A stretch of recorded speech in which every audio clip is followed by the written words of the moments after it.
Ponnuru YCP incharge ముళ్ళకృష్ణ మాట్లాడుతూ ఉన్నాడు. మరి ఆయన మతిండి మాట్లాడుతున్నాడు, మతి లేక మాట్లాడుతున్నాడు, పిచ్చెక్కి మాట్లాడుతున్నాడు కూడా తెలియట్లా.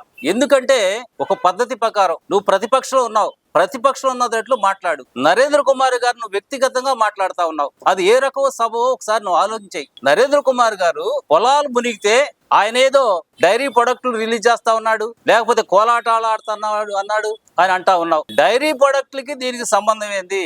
ఆయన సంఘం డైరీ చైర్మన్ గా ఉన్నారు. సంఘం డైరీ చైర్మన్ గా ఉన్నప్పుడు ఆయన బాధ్యత కాదా అది? దాంట్లో ఉన్నటువంటి ప్రొడక్టులు రిలీజ్ చేసుకోవడం ఆయన బాధ్యత కాదా? 200 కోట్ల రూపాయలు ఉన్నదాన్ని ఇవాళ 2,000 కోట్లకు తీసుకెళ్లారంటే మరి ఆయన కష్టపడితే ఆయన కష్టం కాదా అది? మరి ఎవరు అంటల్లా? ఎంతమందో పాడి రైతులు ఉన్నారు. ఈ రోజున అందరికి కూడా సరైన పద్ధతుల్లో బోనసులు రావడం గానీ, డబ్బులు రావడం గానీ, మరి 10వ తారీఖు వస్తే 11వ తారీఖు నాడు ఆడ బిల్లు పడిపోతా ఉన్నది నరేంద్ర కుమార్ గారు ఉంటానే. మరి ఇలాంటి దాన్ని నువ్వేదో కావాలని మాట్లాడుతా ఉన్నావు. ఒకసారి నువ్వు మాట్లాడేదంటూ కూడా అర్థం ఉంటే పర్వాలేదు. పొలాలు చూడట్లేదు అంటావు. ఆ రోజు వర్షం అయితే తెల్లారిపాటికే పొలాల్లో ఉన్నాం మేమంతా కూడా వెళ్ళి. మేము ఆ పొలాల్లోకి వెళ్ళి పొలాల్లో చూసి రైతులతో మాట్లాడి పరిస్థితి ఏంటంటే ఆయన తర్వాత కూడా అధికారులతో మాట్లాడి ఎప్పటికప్పుడు అధికారులతో మాట్లాడి ఏం చేయాలి, పరిస్థితి ఏందనేది చేసినటువంటి నాయకుడు నరేంద్ర కుమార్ గారు. నువ్వేదో మేము వెళ్ళినాక వచ్చి ఒకసారి వెళ్ళి అక్కడికి వెళ్ళి నిన్ను ఇద్దరు పట్టుకుని నిన్ను తీసుకెళ్ళటం, లేకపోతే మేము వెళ్ళిన స్థలానికే నువ్వు వెళ్ళి అక్కడ నలుగురు పిలిచి ఒక్క రైతు లేడు, నువ్వు కూర్చున్న కాడ నువ్వేదో పట్టాలు వేసుకుని ఒక్క రైతును నువ్వు చూపి నేను ఛాలెంజ్ చేస్తున్నా నేను. మురళి నువ్వు రా, ఒక్క రైతు కొళ్ళాడు అక్కడ ఏదో 4 ప్లేట్లు పెట్టి భోజనం చేస్తున్నావు. అదే అంట రైతులకు నువ్వు చేసేది? ఆలోచన చేసుకో. నరేంద్ర కుమార్ గారి మీద వ్యక్తిగతంగా నువ్వు మాట్లాడుతూ అది రైతు కుటుంబం. ఈనాడు కాదు, వీరయ్య చౌదరి గారు ఉన్న దగ్గర నుంచి కూడా వీరయ్య చౌదరి గారు కూడా రైతు పక్షపాతి, నరేంద్ర కుమార్ గారు కూడా రైతు పక్షపాతి. మాట్లాడితే ఇంట్లో కూర్చొని రాజకీయం చేస్తున్నాడు. పొద్దున లెగిస్తే రాత్రి ఎన్నింటికి వస్తాడో తెలియదు, కుటుంబాన్ని పట్టించుకోడు. మరి ఈ రకంగా కష్టపడి పనిచేస్తా ఉన్నాడు నరేంద్ర కుమార్ గారు. ఆయన మీద నువ్వు మాట్లాడుతా ఉన్నావు. అది పద్ధతేనా? నువ్వు మాట్లాడితే మామూలుగా మాట్లాడు. అవినీతి పరుడు అంటున్నావు. ఎక్కడ రూపాయి ఛాలెంజ్ చేస్తున్నావు చెప్పు. నువ్వు ఇదిగో పలాందని చెప్పు. మేము ఉన్నావురా, ఆయన కూడా అవసరం లేదు, రా నువ్వు పలానా చాట చెప్పు.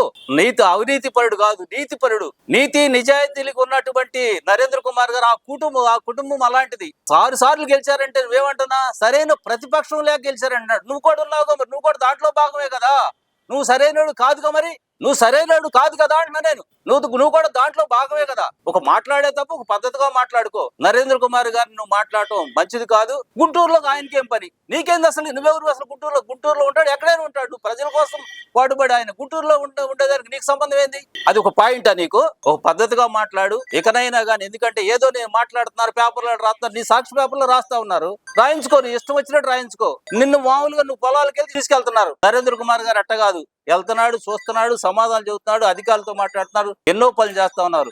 ప్రతి నిత్యం కష్టపడే మా నాయకుడు నరేంద్ర కుమార్ గారు. నరేంద్ర కుమార్ గారు మాట్లాడే హక్కు నీకు లేదు. డైరీ గురించి అసలు మాట్లాడే హక్కు నీకు లేదు. ఆయన ప్రజల కోసం చేస్తా ఉన్నాడు. ప్రజలు పిలుస్తారు, వెళ్తారు, దానికి వెళ్ళారు, కోలాటాలు వేస్తున్నారు. వాళ్ళు కోలాటం వేసినప్పుడు వెళ్తాడు ఒక నాయకుడు. నీలాగా వెళ్ళి అక్కడ ఏదో 4 పిలుచుకుని భోజనాలు చేయటం చేయలే ఆయన. అక్కడ చేలు మునిగిపోతే నువ్వు భోజనాలు చేస్తావు, చూపిస్తున్నావు. అది నరేంద్ర కుమార్ గారు అలాంటి చిన్ని చిల్లర పనులు ఆయన చేయడు. ఇకనైనా కానీ ఒక పద్ధతిగా మాట్లాడు. లేకపోతే నీకు తగినటువంటి బుద్ధి ప్రజలు చెప్పారు. కాలువలు నీళ్ళు వదిలితే కాలువలు మునిగి అక్కడ వదిలితే ఇక్కడ పొనూరు మునిగిపోయింది అంటారు. వర్షం వస్తే మునిగితే దానికి సంబంధం ఏంది? నీకు సంబంధం మీ అన్నయ్య చేశాడు, మొన్నదా ఇరిగేషన్ మినిస్టర్. ఆయన ఏం చేశాడు? ఎక్కడ కాలువ వేయడా లేకపోతే ఎక్కడన్నా ఇది చేశారా? ఏమి చేయలే. కాబట్టి ఇకనైనా కానీ నరేంద్ర కుమార్ గారి మీద మాట్లాడేటప్పుడు జాగ్రత్తగా మాట్లాడు. ఆయన కూడా కాదు, మేమే. ఎందుకంటే మా మనసులు చాలా దెబ్బతింటని నువ్వు మాట్లాడే మాటకి. లేకపోతే ఏరే అంటలా నువ్వు ప్రతిపక్షంగా మాట్లాడుకో. నరేంద్ర కుమార్ గారిని వ్యక్తిగత విమర్శిస్తే మాత్రం ఇక సహించేదే లేదని మురళీకృష్ణ గారికి చెప్తా ఉన్నాం, హెచ్చరిక చేస్తా ఉన్నాం.